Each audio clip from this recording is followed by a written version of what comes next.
Assalamualaikum warahmatullahi wabarakatuh. Perkenalkan, saya Nilawati SPD MPD, guru dari SMA Negeri 2 Banda Aceh. Judul praktik baik saya, BIM Pemdiv Alur Bagja bersidik pada mahasiswa PPG Prajabatan 2. Tahun ini, saya mengampu satu orang mahasiswa PPG Prajabatan dalam proses pembimbingan terhadap mahasiswa PPG Prajabatan, yaitu Nanda. Mahasiswa ini memiliki eh, keterbatasan wawasan terhadap bagaimana cara untuk membuat modul ajar yang berdiferensiasi dan bagaimana implementasi di kelas. Ketika aktualisasi di lapangan, ternyata harus dibimbing. Alasannya adalah teori yang didapatkan harus dikontekstualkan dengan kondisi anak-anak di lapangan. Aspek yang dilihat dari diferensiasi yaitu produk dan proses. Dari segi produk dan proses, ini harus disesuaikan dengan gaya belajar murid.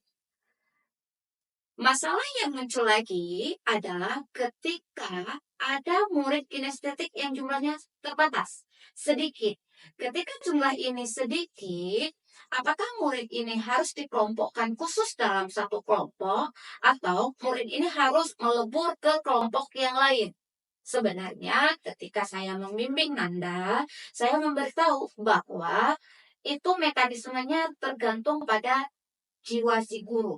Jika murid kecil sedikit jumlahnya, misalnya 2 orang, dapat dileburkan ke dalam kelompok yang lain, namun dari segi proses harus dibedakan. Dari segi konten yang dibuat oleh si guru juga harus dibedakan.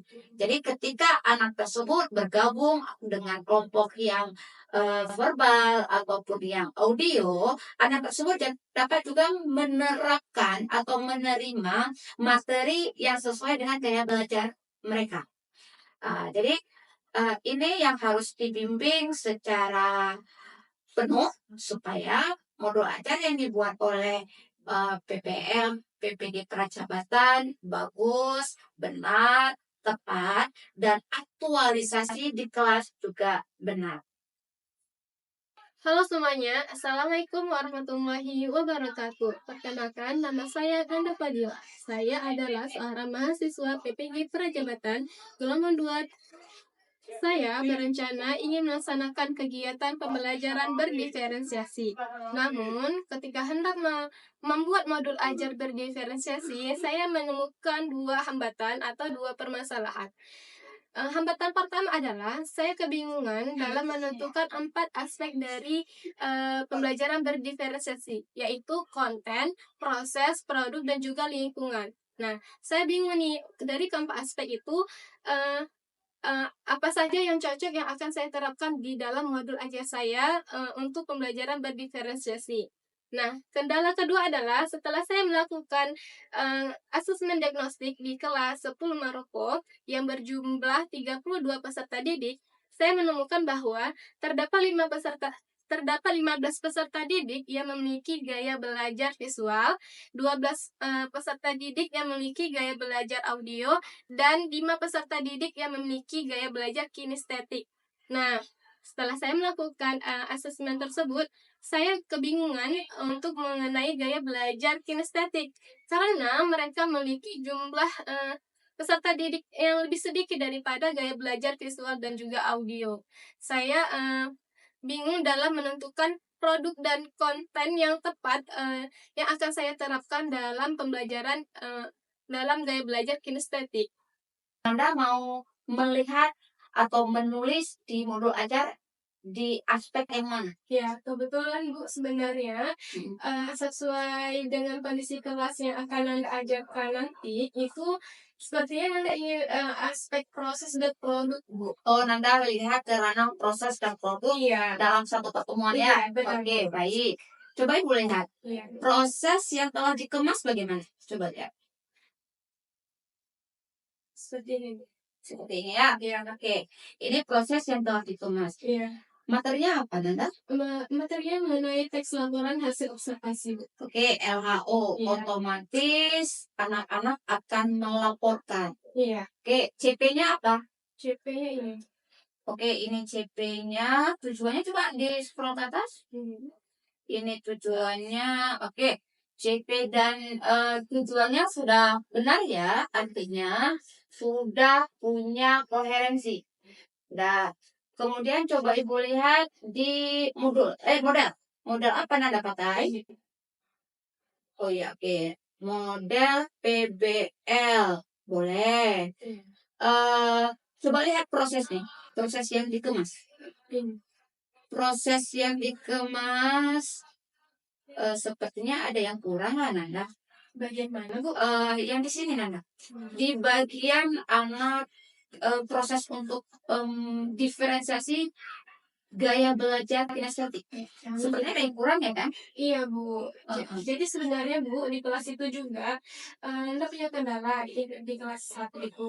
Nah, kelas 1 Maroko, Bu. Maroko. Nah, mereka memiliki jumlah 32 orang peserta didik. Iya. Nah, itu setelah Nanda melakukan asesmen diagnostik, Nanda menemukan kejomplangan jumlah gaya belajar, Bu. Berarti anaknya tidak jumlah yang sama Iya. antara gaya belajar visual, Iya, benar. audio dan kinestetik juga Iya. tidak ada yang sama. Tidak ada yang sama, Jadi Bu. kesulitannya apa? Iya, jadi setelah Nanda melakukan asesmen diagnostik, Nanda menemukan bahwa ada 15 peserta didik yang memiliki gaya belajar visual Ya. dan ada 12 peserta didik yang memiliki gaya belajar audio. Assalamualaikum warahmatullahi wabarakatuh. Saya Vera Mutia, salah satu guru dari SMA Negeri 2, mata pelajaran Bahasa Inggris. Bagaimana penerapan metode diferensiasi yang telah berhasil saya terapkan di kelas saya dengan mata pelajaran Bahasa Inggris dengan materi naratif text. Selama pembelajaran, alhamdulillah, pembelajaran diferensiasi yang saya gunakan menggunakan teknik kubus dan teknik puzzle. Proses pembelajaran berlangsung. Nanda mengajar secara terbimbing. Saya berada di dalam kelas. Nanda mengajar dengan sangat antusias. Dia mengimplementasikan modul ajar yang telah dibuatnya. Di dalam kelas, saya tetap membimbing Nanda terhadap bahan materi yang masih perlu penguatan. Peserta didik menyimak dan melakukan apa yang diberi wawasan oleh Nanda. Materi ajar dapat diakses dengan link barcode. Di sini saya mencatat hal penting untuk bagian refleksi. Anak-anak melihat, menonton, dan bahkan menanyakan bagaimana hal ini diakses. Anak-anak mengisi LKPD, ada yang berbentuk link Canva, jadi mereka harus mengemasnya. Canva dipakai pada anak verbal dan anak audio. Kinestetik menggunakan capcut, materi masih sama, yaitu wawancara. Mereka mengemasnya dan presentasi dilakukan di depan kelas. Halo semuanya, saya Rizky Zahara.